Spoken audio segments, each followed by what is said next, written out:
Honneur à vous les gars, j'espère que vous allez bien et bienvenue sur Fumigène H. Aujourd'hui, on se fait la review de l'épisode 4 de Jujutsu Kaisen. Et les gars, encore une fois, je n'étais pas prêt. Là, franchement, cette saison de Jujutsu Kaisen me met des baffes. Je dois l'avouer, je suis moi-même surpris du niveau. Je parle pas en termes d'animation parce que ça, je savais que ça allait être un truc de ouf, très clairement. Très certainement la meilleure animation qu'on ait eue, on va dire, actuellement. Mais il faut dire la vérité que je suis impressionné par le niveau d'écriture, la qualité d'écriture de l'œuvre. Ce n'était pas le cas en saison 1. Hein. La saison 1, franchement, bon voilà, j'avais trouvé ça bien, très bien animé, mais disons que c'était pas extraordinaire selon moi scénaristiquement. Là, je trouve qu'il y a vraiment des idées intéressantes qu'on exploite, qu'on développe. Et écoutez, franchement, je suis satisfait. Bon, comme d'habitude, avant de commencer cette review, je vous invite à mettre un petit like, commenter évidemment la vidéo et de la partager. Et pour ceux qui veulent aller un petit peu plus loin dans l'univers Fumigène, n'hésitez pas à vous procurer Dragon Ball Broken Horizon. Regardez, j'ai fait exprès, je les ai mis derrière moi là. Vous avez tome 1, tome 2, tome 3 et tome 4 les gars. Ils sont encore tous disponibles. Le 2 par contre, il m'en reste vraiment plus beaucoup, hein, très clairement. Mais de toute façon là, on a déjà lancé une commande pour pouvoir recharger. Donc ça a été réellement un carton. On est très content. La Japan a liquidé une bonne partie des stocks. Et très clairement les gars, si vous voulez vous les procurer, n'hésitez pas à venir donc me voir directement sur les réseaux, sur Insta notamment, hein, spécialement. Et moi, je vous dirai comment on fait comme d'habitude. Là, je vous dis, hein, clairement, si vous le commandez par exemple aujourd'hui, vous pouvez avoir votre tome pour mardi, mercredi. Hein. Je suis plutôt rapide sur l'envoi des tomes. Donc voilà les gars, on revient sur cet épisode 4 de Jujutsu Kaisen. On était donc sur la potentielle mort de Gojo. On sait tous qu'il n'est pas mort parce que en termes de temporalité, on sait que ça se passe avant les événements de Jujutsu Kaisen saison 1. Donc on sait que Gojo ne va pas mourir. Mais ce qui était intéressant de savoir, c'est comment il allait revenir. Mais bon. Dans la première partie de cette vidéo, on va analyser le combat Geto versus Toji Fushiguro. On va analyser ce combat. Ensuite, on va un peu discuter concernant le personnage de Geto.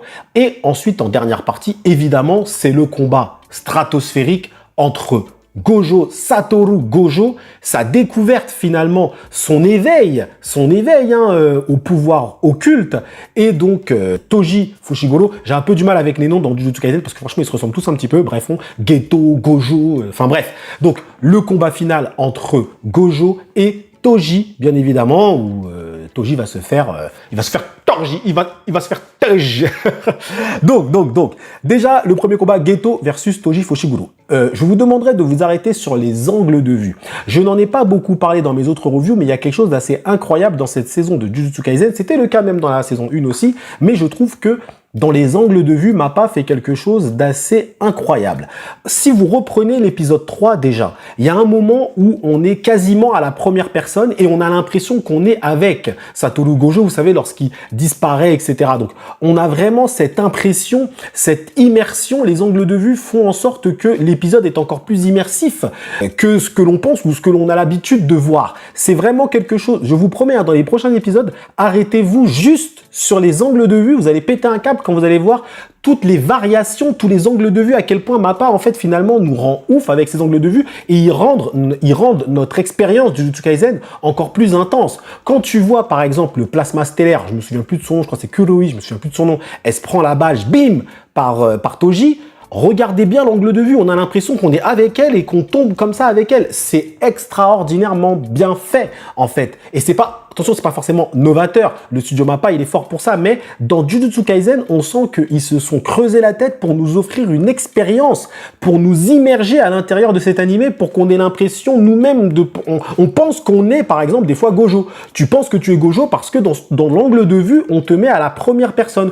Ou sinon, tu penses que, par exemple, quand t'as la balle, bim, qui arrive sur le plasma stellaire, t'as l'impression que t'es juste derrière elle et que tu la vois tomber comme ça et c'est plutôt bien fait. Donc, vraiment, c'est un point sur lequel je voulais m'arrêter parce que j'en ai pas parlé dans toutes mes reviews et c'est quand même, selon moi, très important. Mais sinon, le combat Geto versus Toji, le combat est juste magnifique. Franchement, d'ailleurs, je vais en surprendre certains, mais je trouve qu'on sous-estime le pouvoir de Geto. Parce que je vois beaucoup de personnes parler de Jujutsu Kaisen, on parle très souvent de Satoru Gojo et son côté effectivement extrêmement cheaté, sur ça je suis d'accord, mais moi, je vais en surprendre certains. Je trouve que dans les pouvoirs, je trouve que Geto est plus cheaté. Alors attention, il faut bien comprendre mon propos. Quand je dis qu'il est plus cheaté, je ne dis pas qu'il est plus fort. Évidemment qu'il n'est pas plus fort que Satoru Gojo. Il n'est pas plus fort. Mais scénaristiquement, imaginez le panel de techniques de Geto.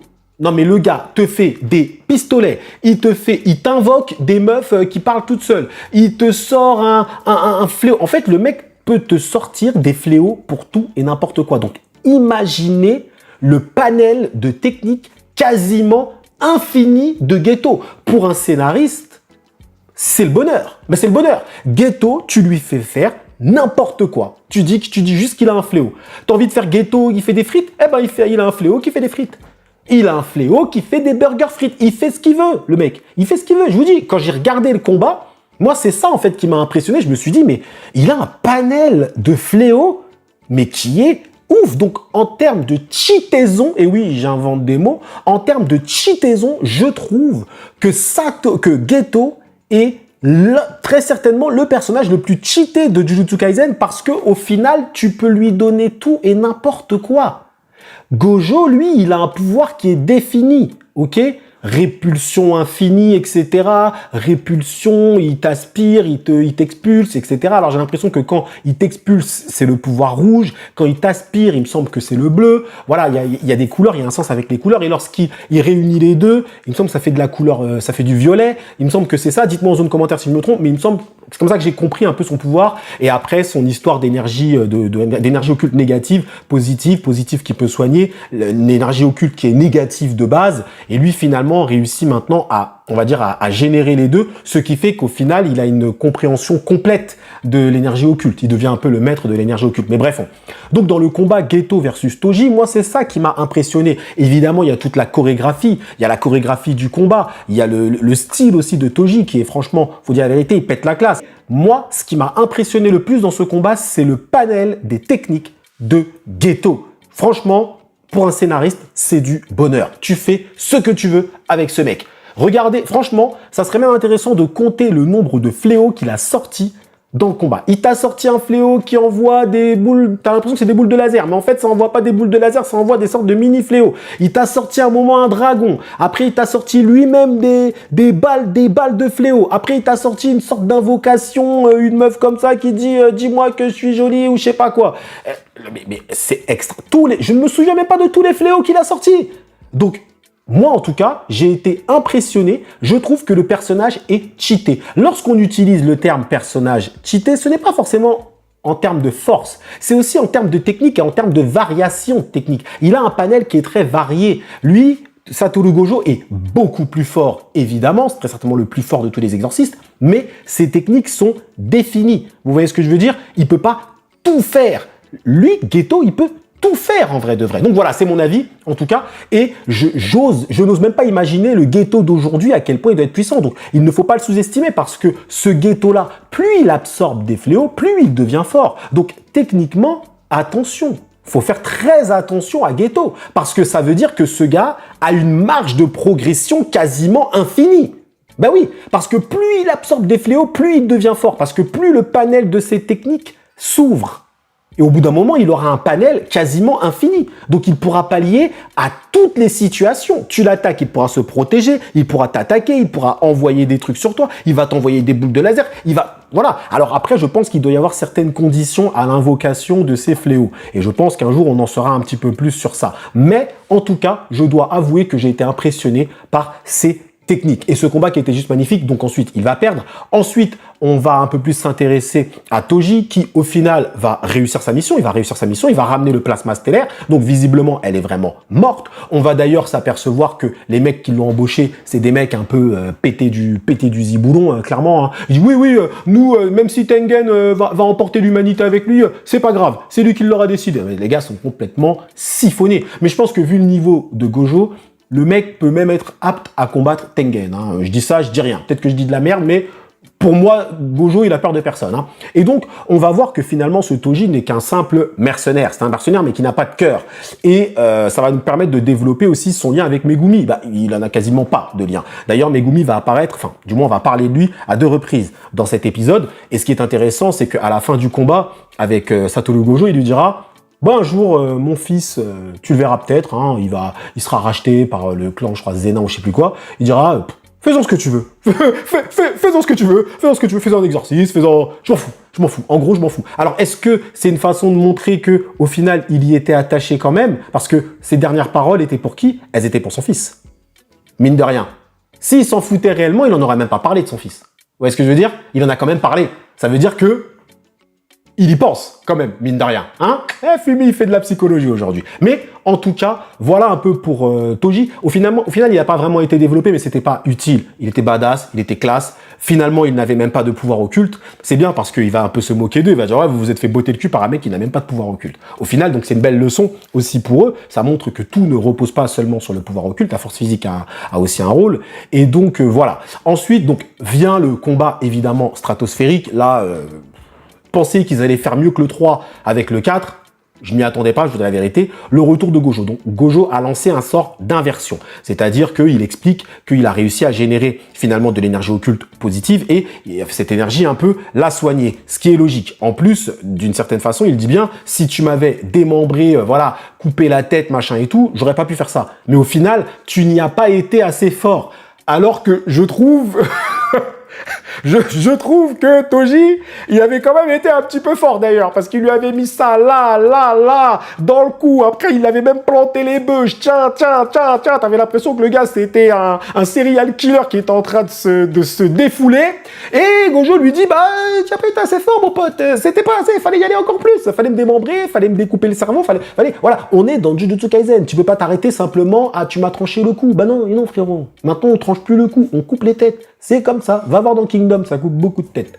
Et, en tout cas, il va expliquer que maintenant, au final, il arrive à générer les deux. Il n'y arrivait pas avant, il le remercie. Grâce à toi, il est dans une sorte d'euphorie, hein, un peu, Gojo, et en fait, finalement, il comprend un peu tout le panel de l'énergie occulte, l'énergie positive, l'énergie négative. Ça fait de lui quelqu'un, on va dire, de complet en termes de compréhension. Et ça veut dire qu'il est maintenant éveillé à son 6e œil, si je dis pas de bêtises. Alors, vous dire par contre que j'ai compris le pouvoir de Gojo à 100%, ce serait mentir. De ce que je comprends, il a une forme de répulsion infinie et d'attirance infinie, d'impulsion, je sais pas comment on peut dire, infinie. C'est-à-dire que, par exemple, tu l'attaques avec des couteaux, il va repousser à l'infini tous les objets de façon à les rendre statiques. Ça veut dire qu'il ne peut se faire toucher par rien du tout, mis à part par le trésor sacré, etc., qui lui, il a réussi à percer un peu son truc, ok? Trésor sacré, parce que il y avait un petit pouvoir cheaté avec ce couteau. Mais, donc, techniquement parlant, tu ne peux pas l'attaquer, parce qu'il repousse les attaques à l'infini. Et il peut aussi aspirer à l'infini, c'est-à-dire que il a finalement la répulsion, l'impulsion. De ce que j'ai compris,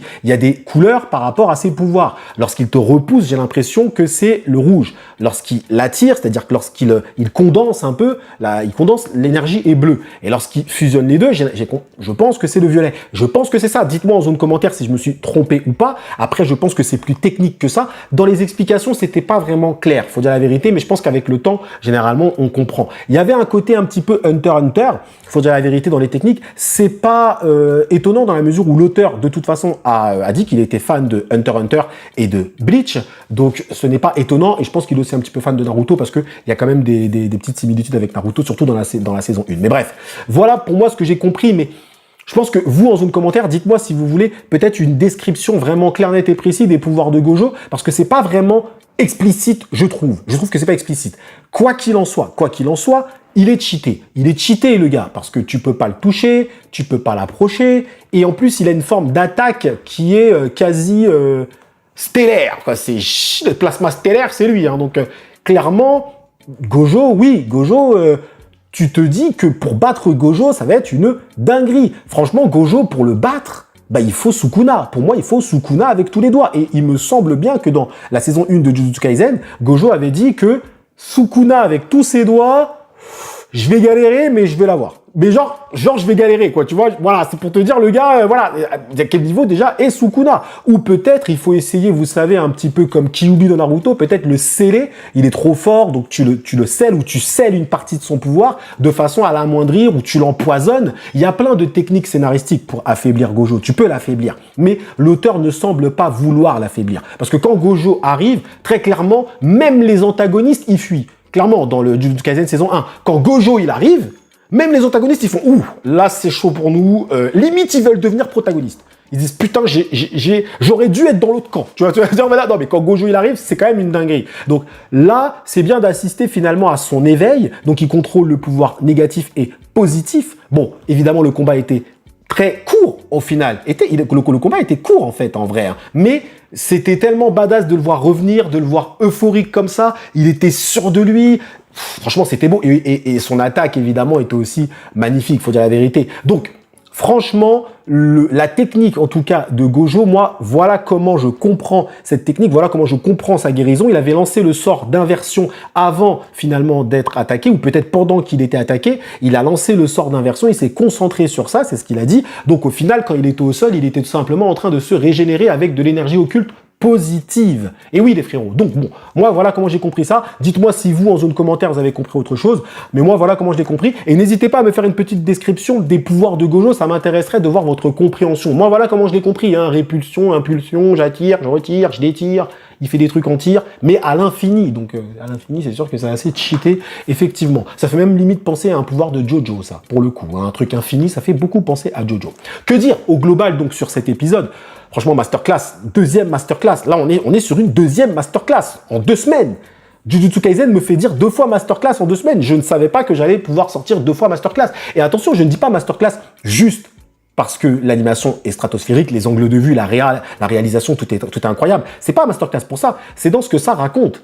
C'est dans ce que ça raconte, parce que ça te raconte le lien entre Toji et Megumi, un petit peu le lien qui est très, on va dire très fin, mais qui est quand même présent, il y a un lien, on sent que ce père qui au début n'a pas d'émotion, bah, au final il y a un petit truc quand même pour son fils, même si c'est très fin évidemment, il y a ce retour de Gojo qui est terrible, il y a ce combat de Geto aussi qui montre à quel point il a un panel de techniques ultra élevé, il y a aussi toute l'histoire autour du plasma stellaire qui au final n'aura pas pu avoir une vie normale de fille, enfin il y a plein de trucs quand même, là on peut pas dire que Jujutsu Kaisen ne raconte rien. Franchement, ce serait de la malhonnêteté intellectuelle de dire que ça ne raconte rien. Ça raconte des choses, très clairement. La saison 1, ça racontait pas des trucs de ouf. Mais là, franchement, ça raconte le passé d'un personnage qui est hautement énigmatique, à savoir Satoru Gojo. Et ça nous raconte aussi un peu sur Geto. Par contre, on ne sait toujours pas comment Geto est passé du camp de protagonistes, donc des gentils, aux méchants. Donc je pense que ce sera très certainement la fin de la saison. Et il y aura forcément un moment, une cassure avec Gojo. Il y aura peut-être même un combat entre les deux, même si on sait que Gojo est plus fort. Mais il y aura à un moment donné quelque chose. Il nous faut une explication. Pourquoi Geto est passé de l'autre côté? Pourquoi? C'est ça aussi, finalement, la vraie finalité, je pense, de cette saison. Si le passé de Gojo ne se solde pas sur cette réponse, franchement, je serais déçu. Je veux savoir pourquoi Geto est passé dans le camp des antagonistes. Pourquoi? C'est ça qui est intéressant. Et ça nous laisse aussi imaginer toute la dangerosité de Geto. Et oui, les gars. Donc voilà pour mon analyse, en tout cas, de cet épisode 4 de Jujutsu Kaisen. Je vous remercie d'avoir suivi cette vidéo jusqu'au bout. Vous avez mis le pouce, vous avez mis le commentaire, vous avez fait votre taf. Moi, j'ai fait mon taf, j'ai fait la review, je vous ai dit ce que je pensais. Lourd, masterclass. Pour l'instant, j'ai même envie de vous dire que l'épisode 3 et 4 sont les meilleurs épisodes de Jujutsu Kaisen. Très clairement.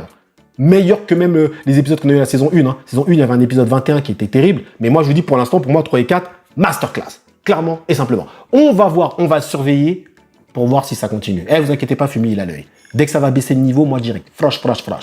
Vous connaissez déjà, les gars. Merci à vous d'avoir suivi cette review jusqu'au bout. Prenez soin de vous et que l'honneur soit avec Toji.